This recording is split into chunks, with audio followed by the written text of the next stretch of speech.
Northcote, a real estate advisory firm, hosted its 2019 market review and 2020 outlook for the Nigerian real estate industry.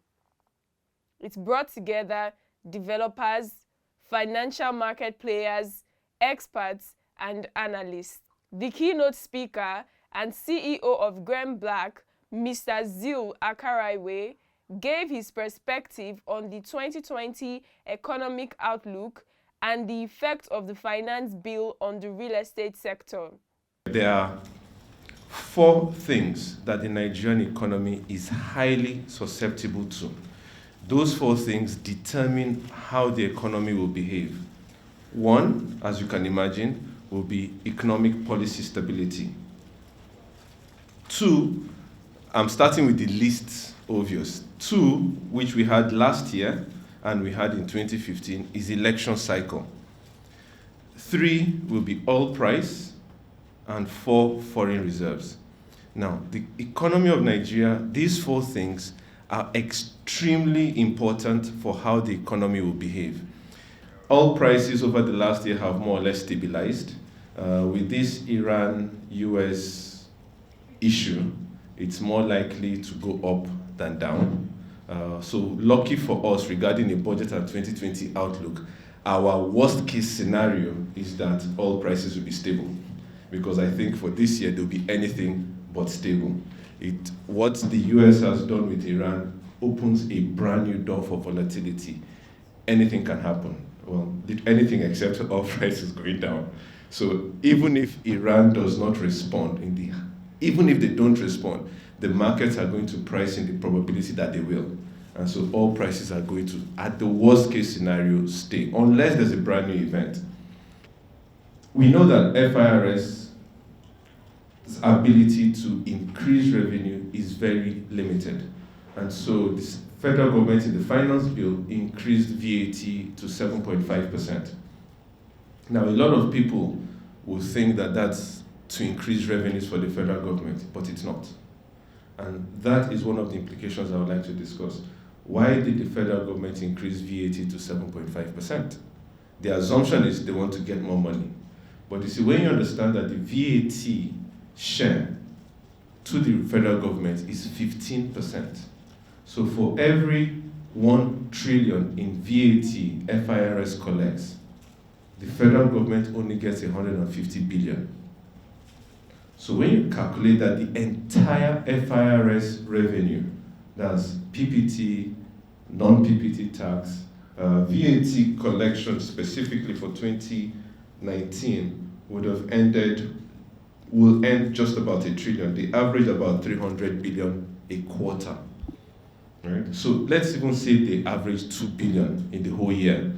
By increasing VAT to 7.5%, that's a 50% increase. So your 2 billion goes to 3 billion. So that extra 1 billion max, the federal government is going to get 150 billion. So the state will get half, and then the local government gets about 1/3, but the federal government gets 15%. So that was not a revenue drive for the federal government. So what was it? In my opinion, it was a palliative to the states. Because if the federal government wanted to increase revenues to the states without burdening the citizens, the federal government foreign exchange budget is at what rate? 306, exactly. Actual market is where? Yes, that's a 20% discount. So if by accounting, the central bank simply states the budget at the market rate, revenues go up by 20%. So 3 things I want to also point out for 2020 is there are 3 subsidies the country runs that are damaging to the economy. One is the very obvious one of petrol. Petrol subsidy costs the government about 1 trillion, which means if you remove petrol subsidy, direct revenue into the government coffers is 1 trillion, and that equals the entire 2019 VAT collections, just by changing one policy. Right. Second subsidy is power. Power is highly subsidized. But the difference between petrol and power is that if you remove a power subsidy, it is not likely that it will have a direct impact on government revenues. Third is the foreign exchange subsidy, which is very, very, very unclear to most people. I did a study personally end of last year, and I checked that from 2017 to the end of 2019, so roughly 2 years, the central bank has spent about 5.5 to 6 trillion subsidizing foreign exchange. Now the thing is, most people do not know how this happens because it's not public information. It does not go through any appropriation, does not go through any oversight. It is simply at the sole discretion of the CBN governor. So how did I get 5.5 trillion over 2 years? One, in order to attract foreign investment, the central bank issues a special monetary policy tool called OMO. OMO is a treasury bills, open market operations. It's designed to mop up liquidity. It is issued at a premium, right? Between 2017 to 2019, CBN had issued more OMO than the entire tenure of Soludo and Sanusi. He had issued 100 trillion worth of OMO bills over a 2-year period. Mr. Ayo Ibaru, Chief Operating Officer of North Court, engaged stakeholders on the 2019 review and performance of the Nigerian real estate sector.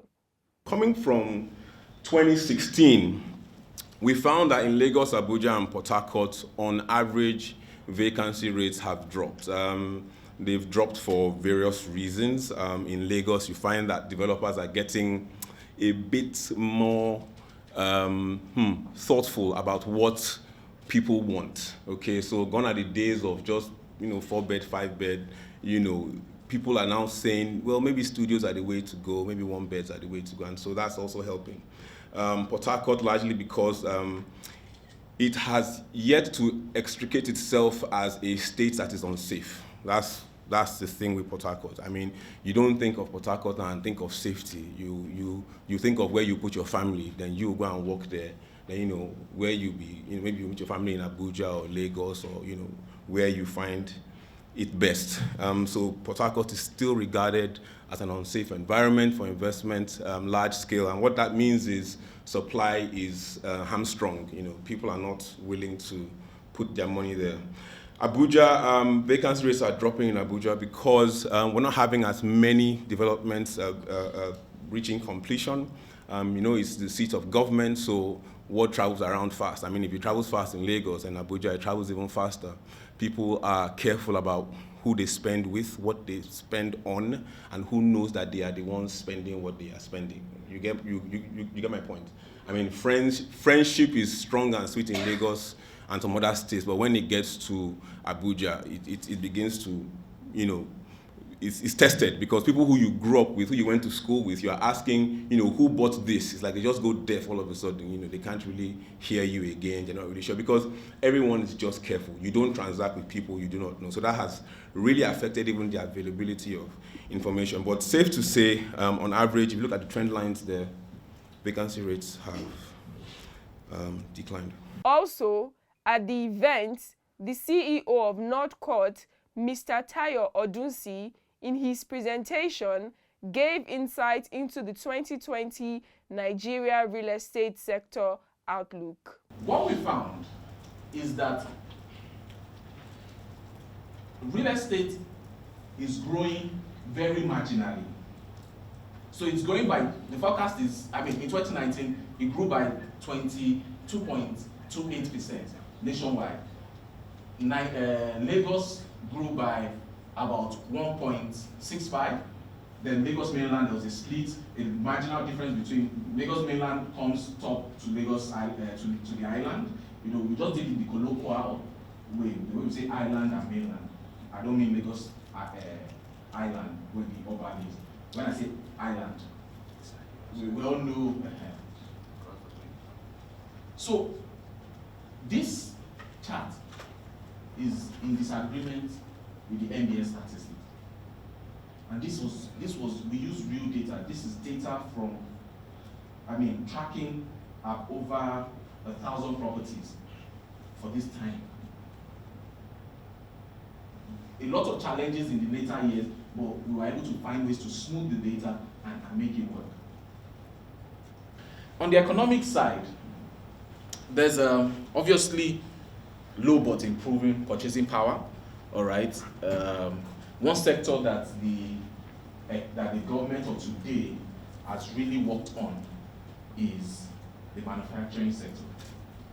The manufacturing sector is a big sector that has a lot of ripple effects. They are big users of real estate. They supply to the retail sector.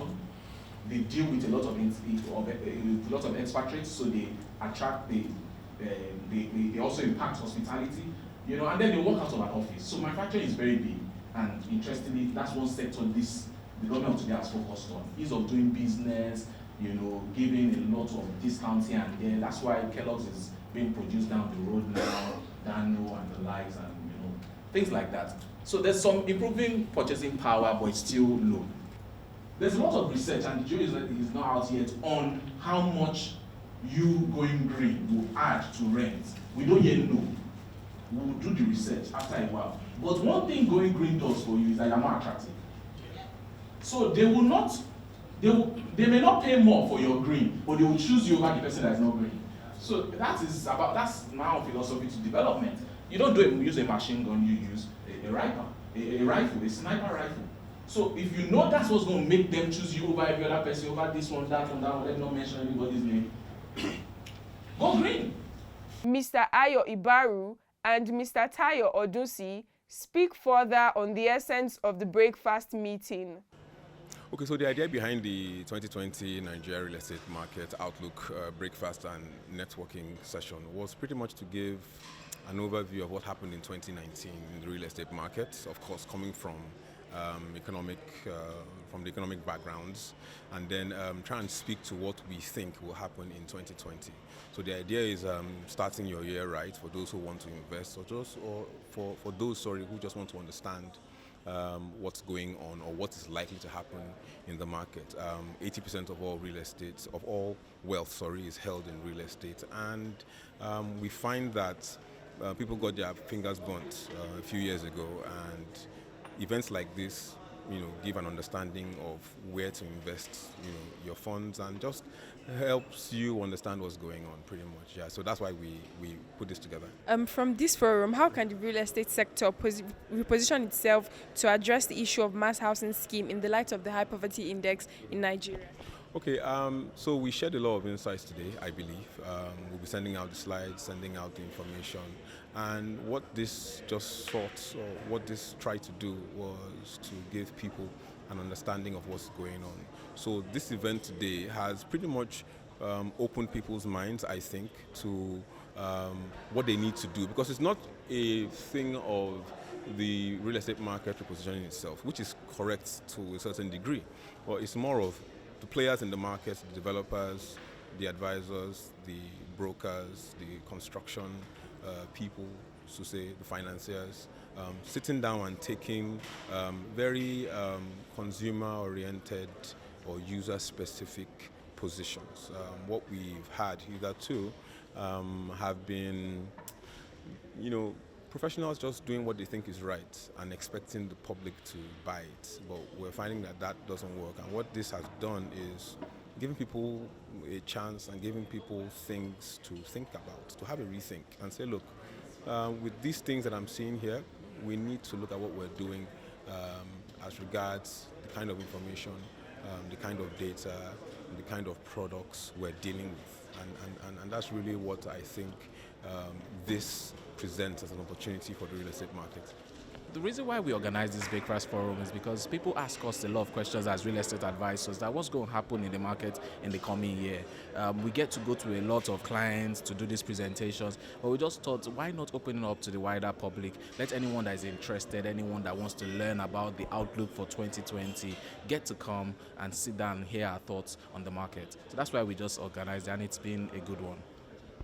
So a huge population of Nigeria consists mostly of youths that want to have investments in property. How is your company positioning itself to be able to attract this millennial attention? So Northcourt is a real estate services company. We're not developers ourselves, so we don't build property. But we advise. We advise developers, we advise investors. And a lot of our developers, investors that we've advised are now going into student accommodation. They are building one-bedroom apartments, two-bedroom apartments, studios. And we're not just advising them to build these things for social reasons. We're telling them that this is what is in demand. People are willing and able to pay. But for one-bedrooms, for studios, they don't want a three-bedroom, all right? They don't want a four-bedroom. There's significant demand for smaller units of housing, and these are the kind of opinions that we've been sharing with a lot of developers that are savvy enough to listen to advisors like us, and they are reaping the rewards. It's been great. A developer comes to mind that recently converted some terrace houses that he had initially built and couldn't sell to one bed, and within a month, during the conversion process, there was already pent-up demand for it. So, those are kind of things that we're seeing, and those are the roles that we are playing. Also, on a macro perspective, publishing a lot of the data that we do, a lot of the information that we give out about the need to move into affordable housing has gotten a lot of people thinking, has gotten government thinking that perhaps these are things that we should be considering, these are things that we should be doing, and we hope to do more. Yeah. Considering the fact that the real estate sector contracted by minus 2.3% in the Q3 2019 GDP report, stakeholders expect that 2020 will bring significant improvements in growth of the industry, with increased focus on mortgages and strategic mass housing schemes.